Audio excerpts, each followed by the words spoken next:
This reading by Stuart Wills. Moby-Dick by Herman Melville, chapters 83 to 86. Chapter 83. Jonah Historically Regarded. Reference was made to the historical story of Jonah and the whale in the preceding chapter. Now, some Nantucketers rather distrust this historical story of Jonah and the whale. But then there were some skeptical Greeks and Romans who, standing out from the orthodox pagans of their times, equally doubted the story of Hercules and the whale, and Arion and the dolphin. And yet their doubting those traditions did not make those traditions one whit the less facts for all that. One old Sag Harbor whaleman's chief reason for questioning the Hebrew story was this. He had one of those quaint, old-fashioned Bibles, embellished with curious, unscientific plates, one of which represented Jonah's whale with two spouts in his head, a peculiarity only true with respect to a species of the Leviathan, the right whale, and varieties of that order, concerning which the fishermen have this saying, a penny roll would choke him, his swallow is so very small. But to this Bishop Jebb's anticipative answer is ready. It is not necessary, hints the bishop, that we consider Jonah as tombed in the whale's belly, but as temporarily lodged in some part of his mouth. And this seems reasonable enough in the good bishop. For truly the right whale's mouth would accommodate a couple of whist tables, and comfortably seat all the players. Possibly, too, Jonah might have ensconced himself in a hollow tooth, but on second thoughts, the right whale is toothless. Another reason which Sag Harbor, he went by that name, urged for his want of faith in this matter of the prophet was something obscurely in reference to his incarcerated body and the whale's gastric juices. But this objection likewise falls to the ground, because a German exegetist supposes that Jonah must have taken refuge in the floating body of a dead whale, even as the French soldiers in the Russian campaign turned their dead horses into tents and crawled into them.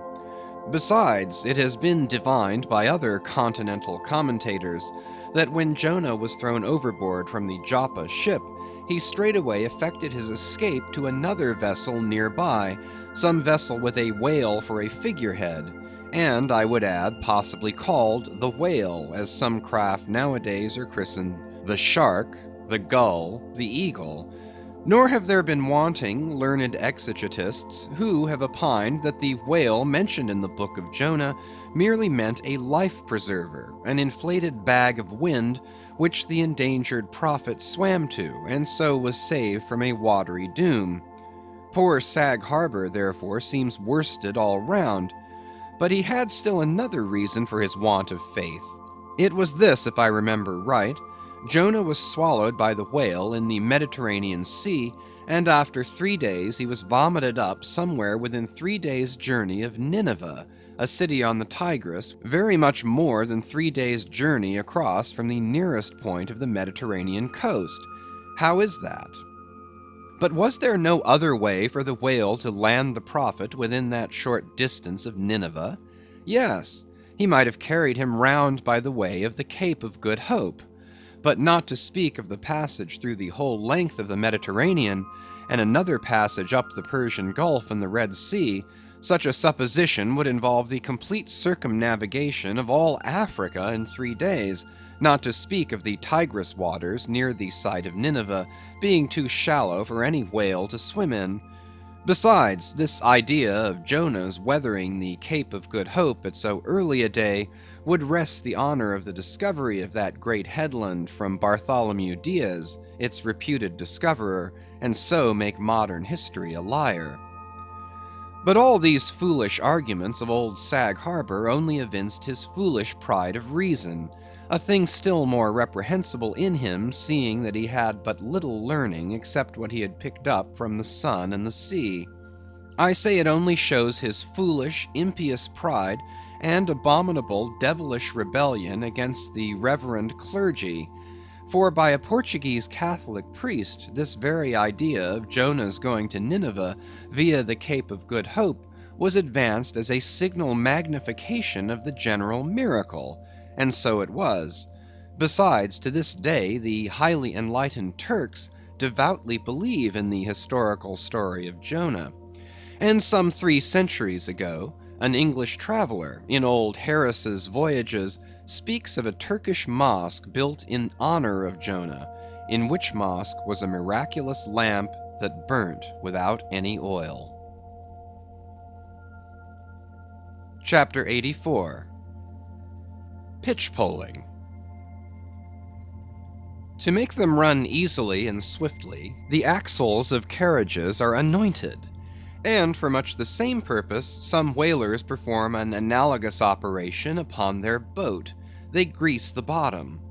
Nor is it to be doubted that as such a procedure can do no harm, it may possibly be of no contemptible advantage, considering that oil and water are hostile, that oil is a sliding thing, and that the object in view is to make the boat slide bravely.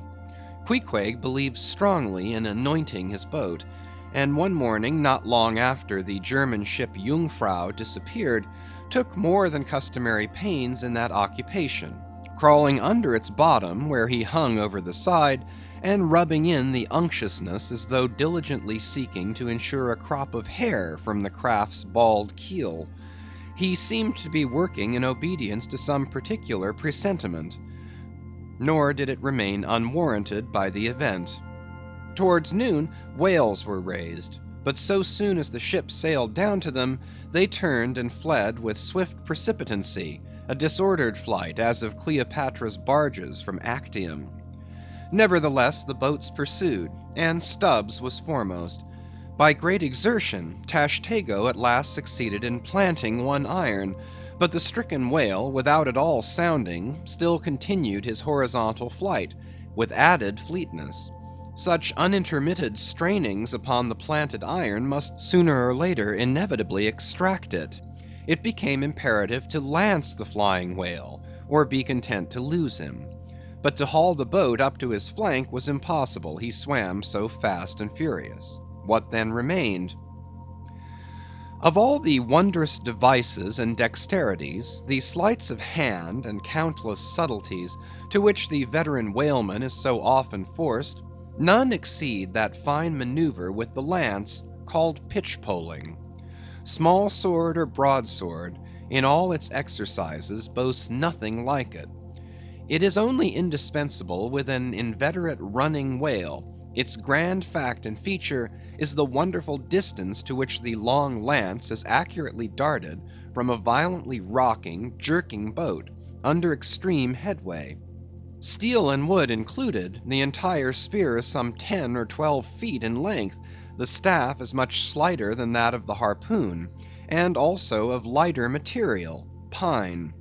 It is furnished with a small rope called a warp, of considerable length, by which it can be hauled back to the hand after darting.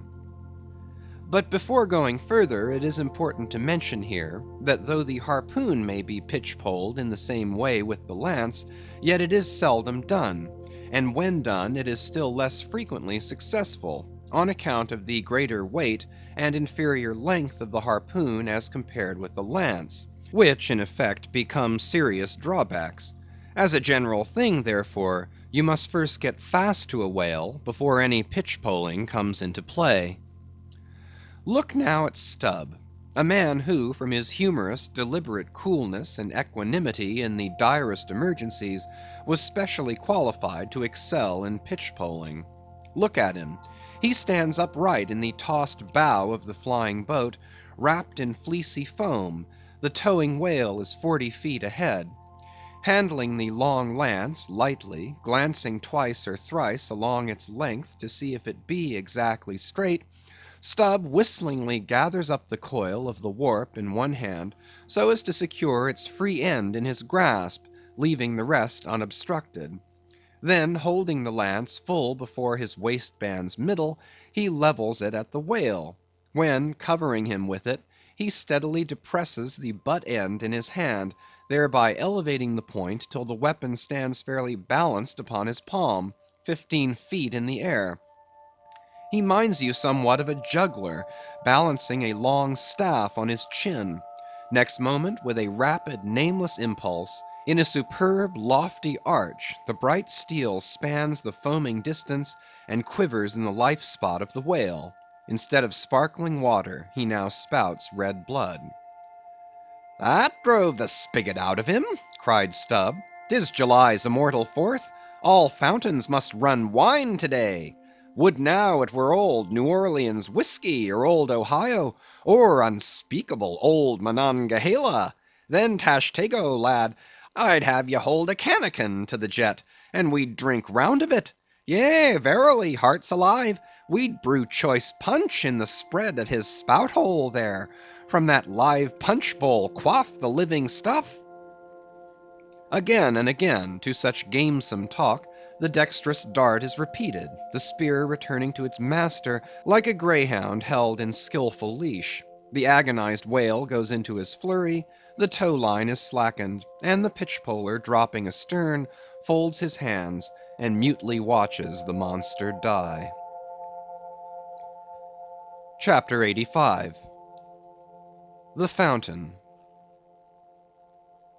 That for 6,000 years, and no one knows how many millions of ages before, the great whale should have been spouting all over the sea, and sprinkling and mystifying the gardens of the deep, as with so many sprinkling or mystifying pots, and that for some centuries back, thousands of hunters should have been close by the fountain of the whale, watching these sprinklings and spoutings; that all this should be, and yet that down to this blessed minute, 15¼ minutes past 1 o'clock P.M. of this 16th day of December, A.D. 1851, it should still remain a problem whether these spoutings are, after all, really water, or nothing but vapor, this is surely a noteworthy thing. Let us then look at this matter, along with some interesting items contingent. Every one knows that by the peculiar cunning of their gills, the finny tribes in general breathe the air which at all times is combined with the element in which they swim. Hence a herring or cod might live a century, and never once raise its head above the surface. But owing to his marked internal structure, which gives him regular lungs, like a human being's, the whale can only live by inhaling the disengaged air in the open atmosphere. Wherefore the necessity for his periodical visits to the upper world. But he cannot in any degree breathe through his mouth, for in his ordinary attitude, the sperm whale's mouth is buried at least 8 feet beneath the surface, and what is still more, his windpipe has no connection with his mouth. No, he breathes through his spiracle alone, and this is on the top of his head. If I say that in any creature, breathing is only a function indispensable to vitality, inasmuch as it withdraws from the air a certain element, which being subsequently brought into contact with the blood, imparts to the blood its vivifying principle, I do not think I shall err, though I may possibly use some superfluous scientific words. Assume it, and it follows that if all the blood in a man could be aerated in one breath, he might then seal up his nostrils and not fetch another for a considerable time. That is to say, he would then live without breathing. Anomalous as it may seem, this is precisely the case with the whale, who systematically lives by intervals his full hour and more, when at the bottom, without drawing a single breath, or so much as in any way inhaling a particle of air, for remember he has no gills. How is this? Between his ribs and on each side of his spine, he is supplied with a remarkable involved Cretan labyrinth of vermicelli-like vessels, which vessels, when he quits the surface, are completely distended with oxygenated blood; so that, for an hour or more, 1,000 fathoms in the sea, he carries a surplus stock of vitality in him, just as the camel crossing the waterless desert carries a surplus supply of drink for future use in its 4 supplementary stomachs. The anatomical fact of this labyrinth is indisputable, And that the supposition founded upon it is reasonable and true, seems the more cogent to me when I consider the otherwise inexplicable obstinacy of that Leviathan in having his spoutings out, as the fishermen phrase it. This is what I mean. If unmolested, upon rising to the surface, the sperm whale will continue there for a period of time exactly uniform with all his other unmolested risings.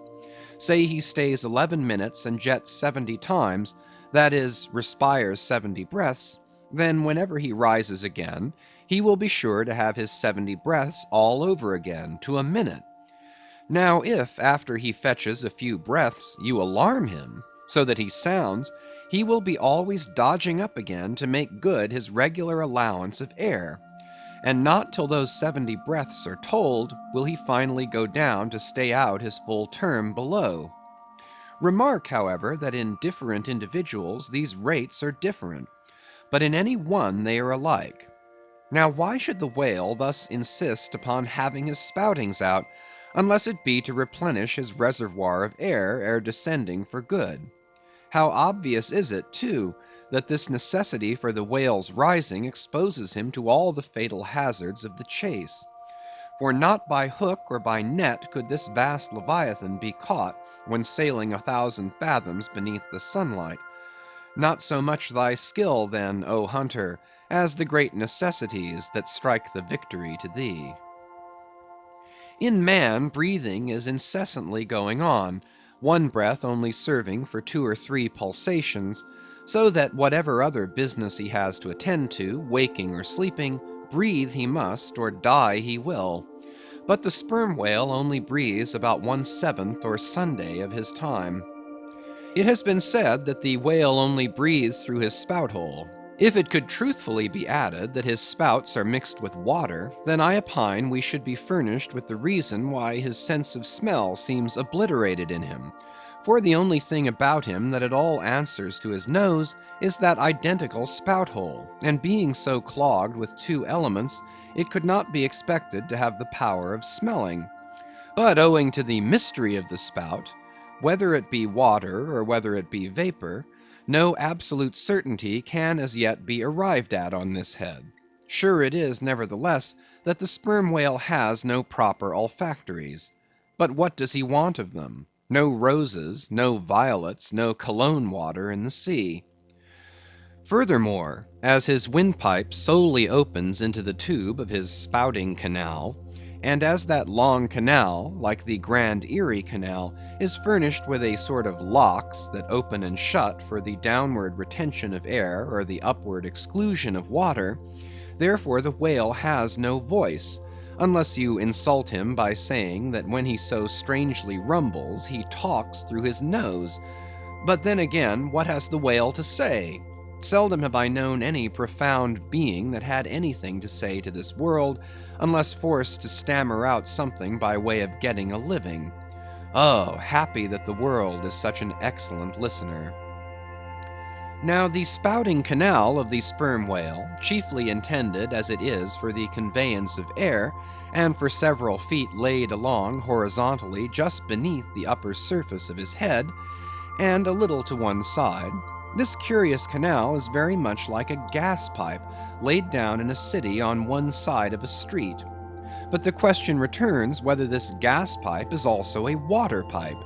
In other words, whether the spout of the sperm whale is the mere vapor of the exhaled breath, or whether that exhaled breath is mixed with water taken in at the mouth and discharged through the spiracle. It is certain that the mouth indirectly communicates with the spouting canal, but it cannot be proved that this is for the purpose of discharging water through the spiracle, because the greatest necessity for so doing would seem to be when in feeding he accidentally takes in water. But the sperm whale's food is far beneath the surface, and there he cannot spout even if he would.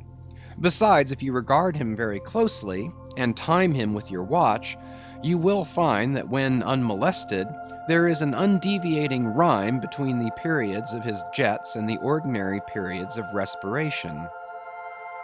But why pester one with all this reasoning on the subject?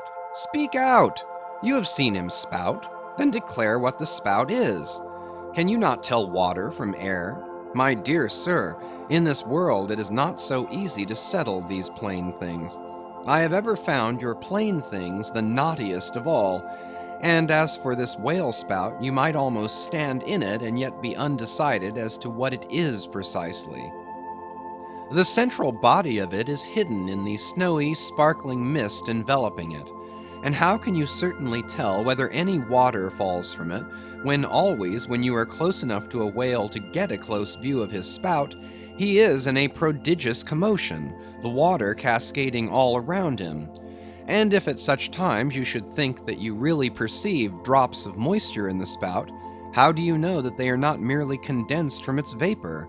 Or how do you know that they are not those identical drops superficially lodged in the spout hole fissure, which is countersunk into the summit of the whale's head?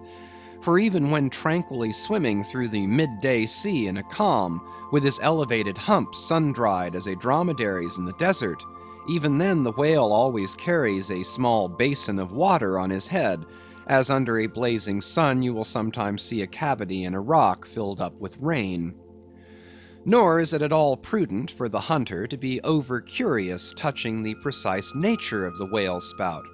It will not do for him to be peering into it and putting his face in it. You cannot go with your pitcher to this fountain and fill it and bring it away. For even when coming into slight contact with the outer vapory shreds of the jet, which will often happen, your skin will feverishly smart from the acridness of the thing so touching it. And I know one who, coming into still closer contact with the spout, whether with some scientific object in view or otherwise, I cannot say, the skin peeled off from his cheek and arm. Wherefore among whalemen the spout is deemed poisonous. They try to evade it.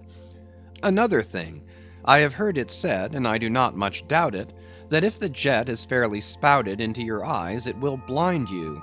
The wisest thing the investigator can do then, it seems to me, is to let this deadly spout alone. Still, we can hypothesize, even if we cannot prove and establish. My hypothesis is this, that the spout is nothing but mist. And besides other reasons, to this conclusion I am impelled by considerations touching the great inherent dignity and sublimity of the sperm whale. I account him no common shallow being, inasmuch as it is an undisputed fact that he is never found on soundings or near shores. All other whales sometimes are. He is both ponderous and profound.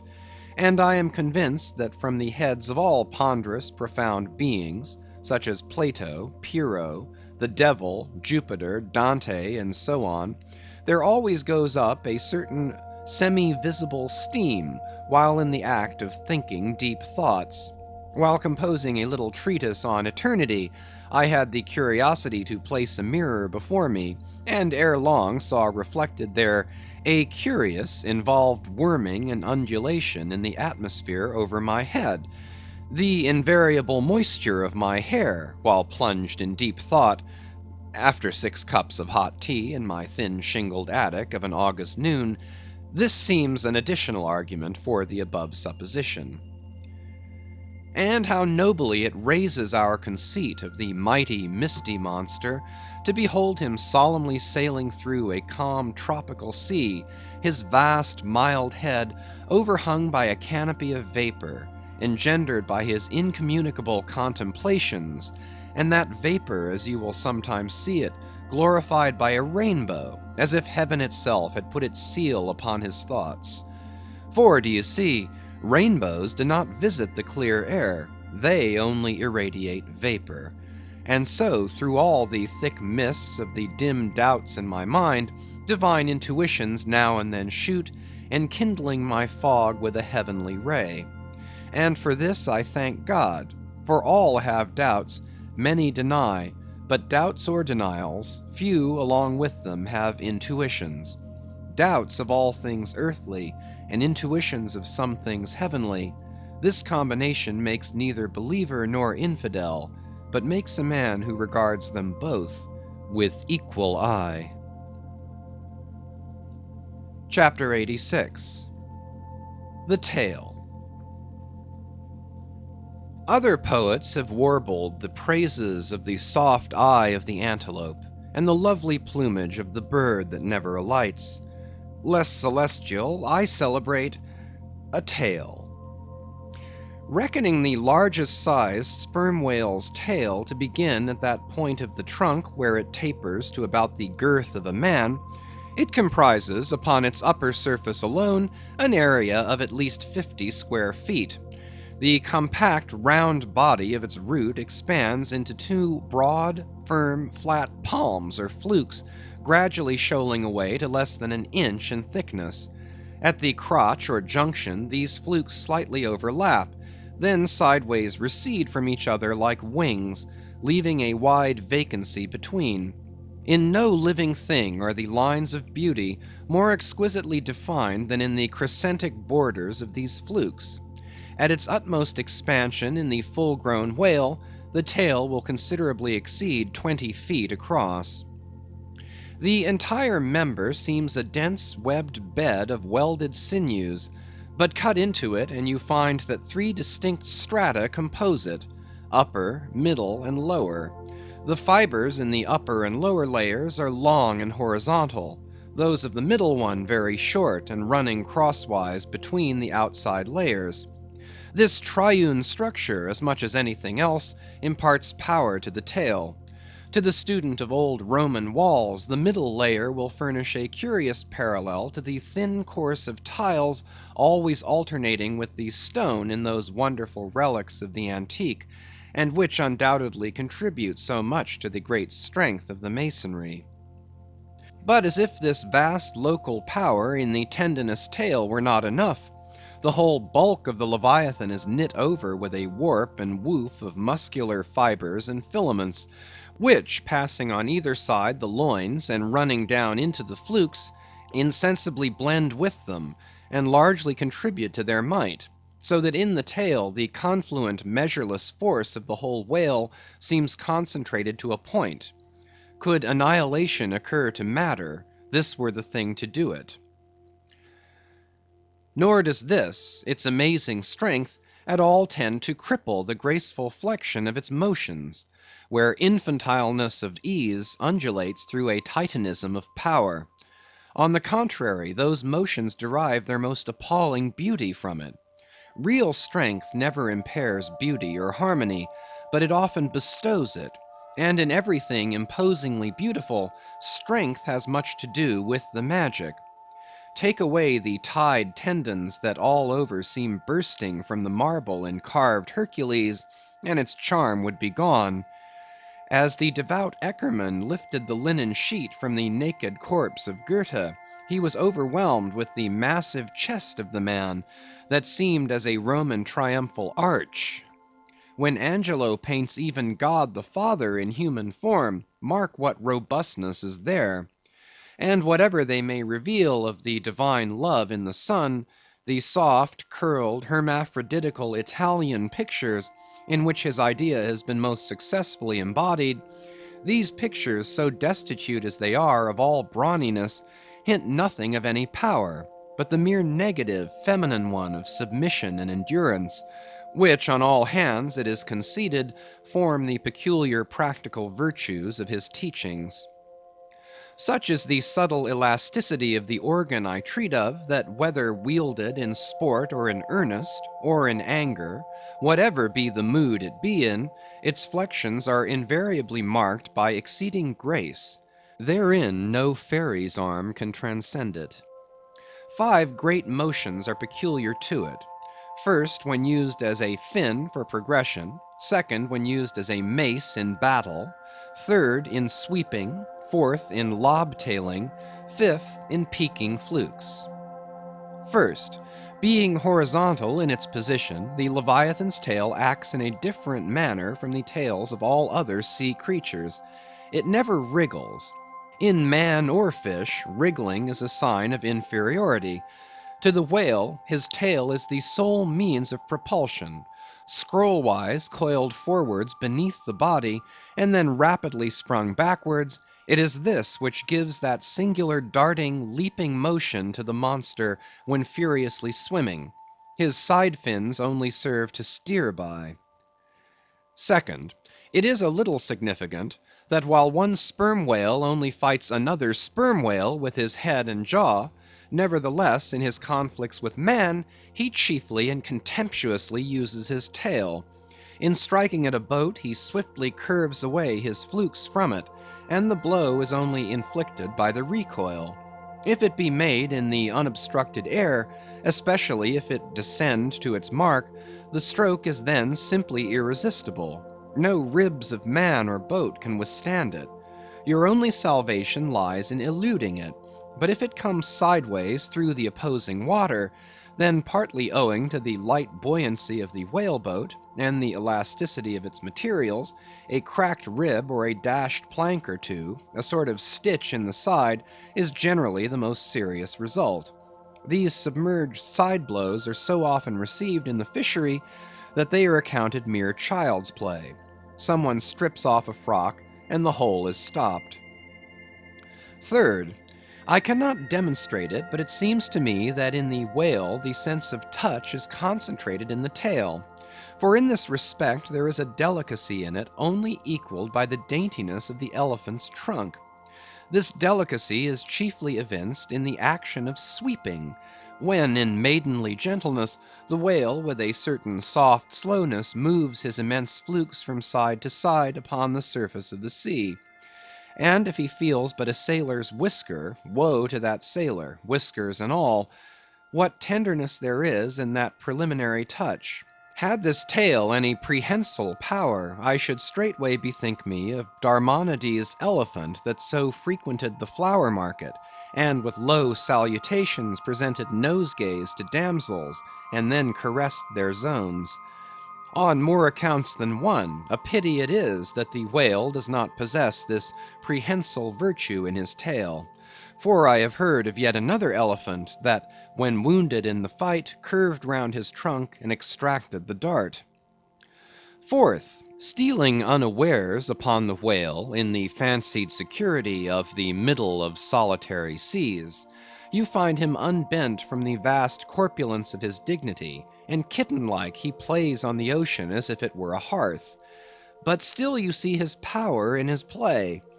The broad palms of his tail are flirted high into the air, then smiting the surface, the thunderous concussion resounds for miles.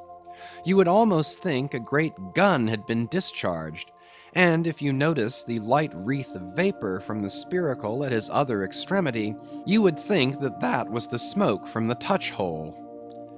Fifth, as in the ordinary floating posture of the Leviathan, the flukes lie considerably below the level of his back, they are then completely out of sight beneath the surface. But when he is about to plunge into the deeps, his entire flukes with at least 30 feet of his body are tossed erect in the air, and so remain vibrating a moment, till they downward shoot out of view. Excepting the sublime breach, somewhere else to be described, this peaking of the whale's flukes is perhaps the grandest sight to be seen in all animated nature. Out of the bottomless profundities, the gigantic tail seems spasmodically snatching at the highest heaven. So in dreams have I seen majestic Satan thrusting forth his tormented colossal claw from the flame Baltic of hell. But in gazing at such scenes, it is all in all what mood you are in. If in the Dantean, the devils will occur to you; if in that of Isaiah, the archangels. Standing at the masthead of my ship during a sunrise that crimsoned sky and sea, I once saw a large herd of whales in the east, all heading towards the sun, and for a moment vibrating in concert with peaked flukes. As it seemed to me at the time, such a grand embodiment of adoration of the gods was never beheld, even in Persia, the home of the fire worshippers. As Ptolemy Philopater testified of the African elephant, I then testified of the whale, pronouncing him the most devout of all beings. For according to King Juba, the military elephants of antiquity often hailed the morning with their trunks uplifted in the profoundest silence. The chance comparison in this chapter between the whale and the elephant, so far as some aspects of the tail of the one and the trunk of the other are concerned, should not tend to place those two opposite organs on an equality, much less the creatures to which they respectively belong. For as the mightiest elephant is but a terrier to Leviathan, so, compared with Leviathan's tail, his trunk is but the stalk of a lily. The most direful blow from the elephant's trunk were as the playful tap of a fan, compared with the measureless crush and crash of the sperm whale's ponderous flukes, which in repeated instances have one after the other hurled entire boats with all their oars and crews into the air, very much as an Indian juggler tosses his balls. Footnote: Though all comparison in the way of general bulk between the whale and the elephant is preposterous, inasmuch as in that particular the elephant stands in much the same respect to the whale as a dog does to the elephant, nevertheless there are not wanting some points of curious similitude. Among these is the spout. It is well known that the elephant will often draw up water or dust in his trunk, and then elevating it, jet it forth in a stream. End of footnote. The more I consider this mighty tail, the more do I deplore my inability to express it. At times there are gestures in it, which, though they would well grace the hand of man, remain wholly inexplicable.